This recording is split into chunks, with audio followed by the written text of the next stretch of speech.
Notion de la théorie des poutres. Et différents types d'appui. On utilise deux modèles, la théorie de Bernoulli, qui néglige l'influence du cisaillement, et la théorie de Timoshenko qui prend en compte l'effet du cisaillement. Le terme de poutre désigne un objet dont la longueur est grande par rapport aux dimensions transverses, section fine. Stricto sensu, une poutre est un élément de structure utilisé pour la construction dans les bâtiments, les navires et autres véhicules, et dans la fabrication de machines. Cependant, le modèle des poutres peut être utilisé pour des pièces très diverses à condition qu'elles respectent certaines conditions. Historique de la théorie des poutres. La paternité de la théorie des poutres est attribuée à Galilée, mais des études récentes indiquent que Léonard de Vinci l'aurait précédé. Ce dernier avait supposé que la déformation variait de manière linéaire en s'éloignant de la surface neutre, le coefficient de proportionnalité étant la courbure, mais il ne put finaliser ses calculs car il n'avait pas imaginé la loi de Hooke. De son côté, Galilée était parti sur une hypothèse incorrecte, il supposait que la contrainte était répartie uniformément en flexion, et c'est Antoine Parent qui obtint la distribution correcte. Ce sont Léonard Euler et Jacques Bernoulli qui émirent la première théorie utile vers 1750.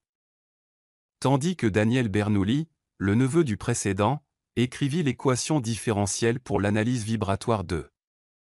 À cette époque, le génie mécanique n'était pas considéré comme une science, et l'on ne considérait pas que les travaux d'une académie des mathématiques puissent avoir des applications pratiques, et l'on continua à bâtir les ponts et les bâtiments de manière empirique. Ce n'est qu'au XIXe siècle, avec la tour Eiffel et les grandes roues, que l'on démontra la validité de la théorie à grande échelle. Démarche pour l'étude des poutres. Pour étudier les poutres, on met en relation les efforts de cohésion avec les efforts extérieurs, grâce au principe de la coupure, les efforts de cohésion avec le tenseur des contraintes, grâce au principe d'équivalence, le tenseur des contraintes avec le tenseur des déformations, grâce à la loi de Hooke généralisée, et la forme finale de la poutre, c'est-à-dire le champ des déplacements, avec le champ de tenseur des déformations. Le modèle de poutre permet de passer des efforts de cohésion au tenseur des contraintes, il permet d'appliquer le principe d'équivalence. Réaction d'appui. La mécanique des structures étudie la résistance des matériaux soumis à toute une série de contraintes extérieures. Par exemple, les calculs des efforts dans les poutres d'un pont. La poutre est représentée par une ligne pleine. Elle est reliée au monde extérieur par différents appuis. Les différents types d'appui.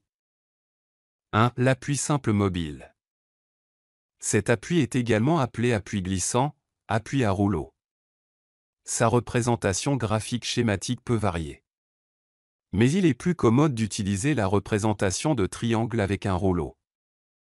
Pour bien comprendre ce type d'appui, on prend l'exemple pratique suivant. L'appui rouleau ne génère qu'une réaction verticale. Il est symbolisé par un cercle. Dans l'exemple, nous avons ici un appui rouleau situé sur une poutre à un certain point A. Donc on remarque bien que l'appui génère une réaction verticale. Donc en fait, nous avons le rouleau qui appuie sur la poutre selon une verticale, qui génère une réaction d'appui que l'on va appeler RA. 2. Articulation. Cet appui est également appelé appui articulé.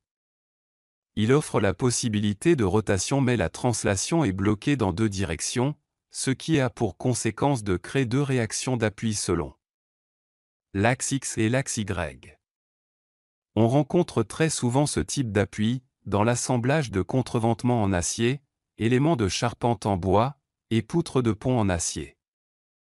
Pour bien comprendre ce type d'appui, on prend l'exemple pratique suivant. Génère une réaction horizontale et une verticale. Il est symbolisé par un triangle.